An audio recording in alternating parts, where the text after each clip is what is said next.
Magandang umaga mga bata. Magandang umaga po, Ginoong Torres! May mga bata gusto niyo maglaro? Opo! May papakita kung mga larawan at walaan ninyo. Sino siya? Kalugay. Sir, siya po si Jose Rizal. Magaling. Sino naman siya? Bataan. Song Yet-Sem. Magaling. Sino naman siya? Inahi. Lea Salonga. Magaling. Sino naman siya?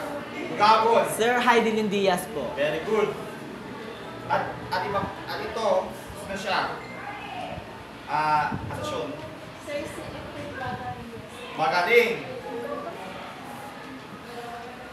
Ngayon, grade 7, ang ating pag-aaralan ay magtungkol sa yamang tao at kaunlaran. Ano ang iniisip ninyo kapag sasabi natin ang salitang yamang tao? Catherine. Sir, yung mga nagtatrabaho po. Magaling. Paano naman nakakatulong ang malusog na mamaya sa kaunlaran ng bansa? Kay Roger. Ano ako sila tawag ng mga bansa? Magaling. Pwede ba pakibasa ang ano nga ba ang yamang tao? Ang mga yamang tao o nakukuhang mga tauhan o human resources ay isang mabilisang lumalawak na katawagang tumutukoy sa pamamahala o pangangasiwa ng pumunang mga tauhan o pondong mga tao. Ang mga tao ng kasamahan o organisasyon. Ang yamang tao ay ang mga kakayahan, talino, abilidad at lakas ng tao na ginagamit sa paglikha na yaman upang matamo ang kapanginabangan nito. Nagbibigay ng kaganapan sa paghahangad ng bansa na makakamit ang mga makabagong makinarya at teknolohiya na gagamitin sa pagpapaunlad ng mga likas na yaman. Kapag sinabi natin yamang tao, human resources, ito ay tungkol sa skills o kakayahan, talino, talento, lakas at kasanayan ng mga tao na ginagamit upang makalikha ng produkto at serbisyo. Sila ang pinakamahalagang yaman isang bansa dahil sila ang napapagana sa ekonomiya at magamit o lumilinang sa mga likas na yaman. Kung wala ang yamang tao, hindi uusad ang produksyon ng teknolohiya at kabuuang pag-unlad ng lipunan. Ibig sabihin sila ay yamang tao ang nagpapaunlad, nagpapatakbo sa isang bansa, negosyo o organisasyon dahil sa kanilang kaalaman at kakayahan. Pakibasa po ang number 1. Manggagawa. Number 1, dalubhasa ay bunga ng kanilang pag-aaral ng kursong bukasyonal at teknikal. Karaniwang nagagawa sila naman ay may mababang uri ng trabaho o hindi taasan ang sweldo pero napakahalaga sa produksyon ng bansa natin. Mayroon tayong iba't ibang antas na karaniwang manggagawa.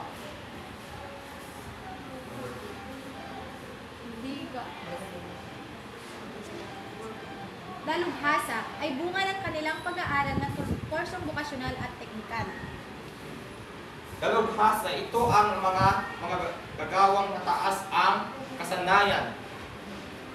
Dahil sa kanilang pag-aaral sa vocational o technical na kurso o yung mga nag-aaral sa TESDA o dahil matagal na silang nagtatrabaho sa kanilang larangan kaya naging eksperto na, halimbawa, technician, mananahi, karpintero, driver, at electrician.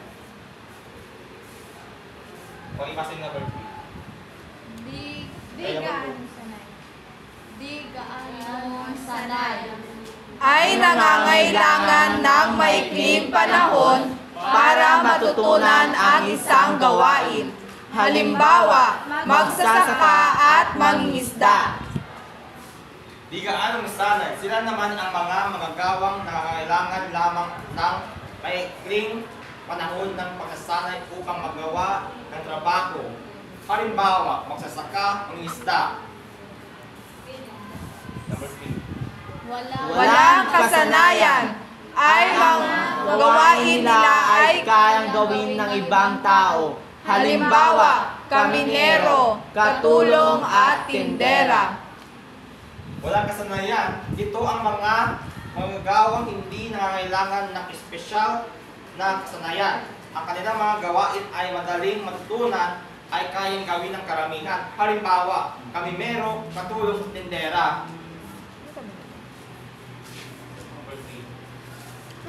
Ay, number 2. Sila ay nakatapos sa pag-aaral sa kolehiyo at sa mga universidad. Pasado rin sila sa mga pagsusulit na ipinagkaloob At nagtataglay ng lisensya. Professional, ito naman ang mga taong nagtatapos ng kolehiyo o universidad at may lisensya mula sa pamahalaan upang magsagawa ng kanilang profesyon. Malalim ang kanilang pinag-aaralan at may espesyalisasyong kailangan ng mataas na kaalaman. Halimbawa, guro, nurse, doktor, inhenyero, abogado, accountant. Naiintindihan niyo ba ang ating tinalakay? Opo! Kung ikaw ay isang mag-aaral, paano mo mapapahusay ang iyong sarili bilang yamang tao na makakatulong sa kaunlaran ng ating bansa? Catherine. Sir, mag-aaral po ako ng mabuti para po may tulong po ako sa bansa pag may trabaho na po ako. Magaling.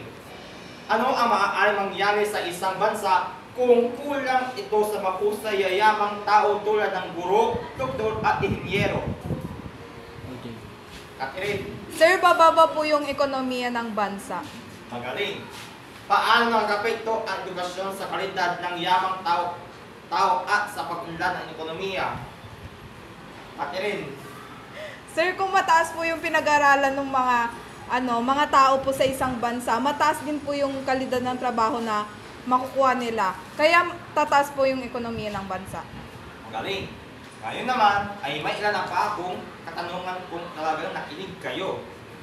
Ano ang yamang tao at kaunlaran? Pakiulit po. Ngayon naman ay may ilan pa akong katanungan kung talagang nakinig kayo. Ano ang yamang tao at kaunlaran? Yan, Paul. Sir, ang yamang tao ay mga kakayahan, talino, abilidad at lakas ng tao na ginagamit sa paglikha ng produkto at serbisyo. Magaling.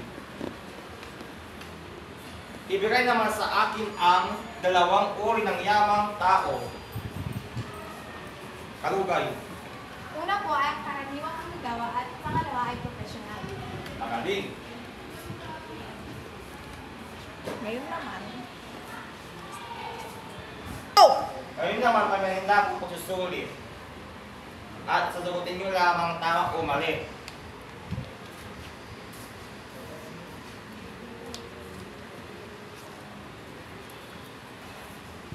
Tapos na pa? Opo! Magaling. Ipasa sa harap.